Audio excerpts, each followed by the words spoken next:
Today we're going to be talking about drawing teeth.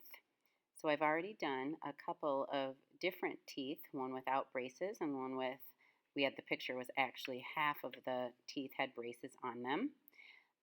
So what we want to be doing when we're thinking about drawing teeth is we need to think about the teeth as a whole unit, not each tooth separately. You can think later about if it needs a gap in between, but we're really thinking about it as all teeth together. I'm just going to throw some lips on here. I'm not really worried about the lips at this point, so I'm doing it quickly. This mouth isn't so much a smile, but just open teeth or open mouth to show the teeth and the braces. The other ones were a little more of a smile that were down below. So you can tell I'm not worried about the lips. I'm just wanting to show you teeth today. So the first thing we're going to be looking at is the bottoms of the teeth. So we're basically going to be drawing the bottoms, and then we'll go up and do the gums.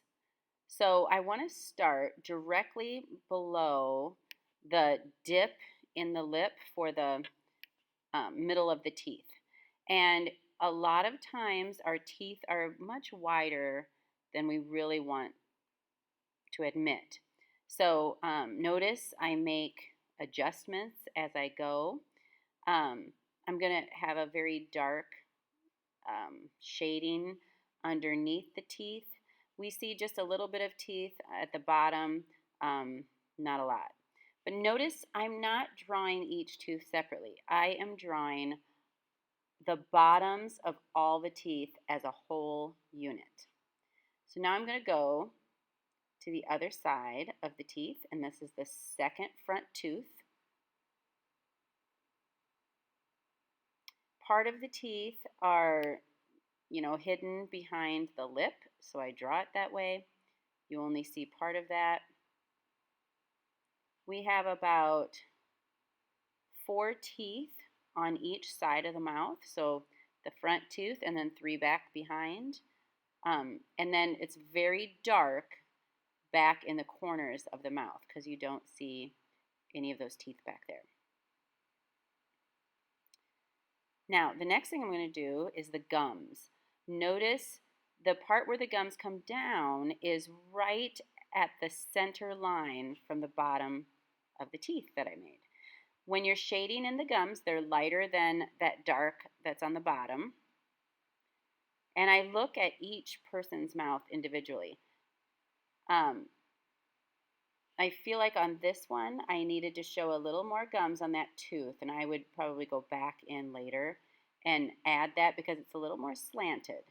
So each person's teeth are different. Sometimes we just think, oh, I know what teeth look like. I'm going to draw generic teeth.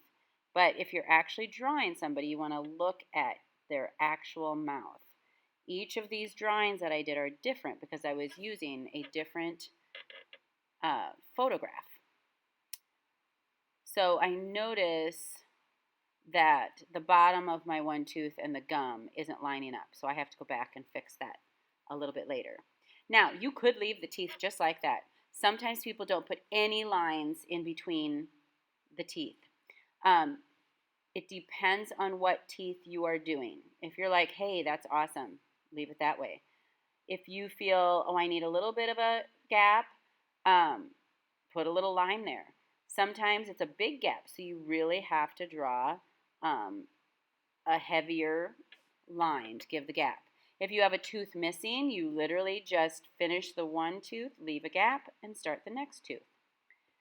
So we can talk about braces as well, because a lot of people are really scared to draw braces, but all it really is a square on the tooth. You don't have to be super detailed on a lot of these until you get very advanced in drawing. So we're going to do a square, and then we'll have a line going through for the wire. So I'm going to start this here, this wire that comes around, it curves because it hits each of the teeth. So you could have it be just like that. And then we would be doing shading on the lips. The upper lip is shaded more than the bottom lip because it's darker, as you can tell in the picture. You can go back and adjust things that you think, oh, I didn't get that correct, and really look at the mouth that you're actually doing. But lips and teeth are not as bad as a lot of people believe.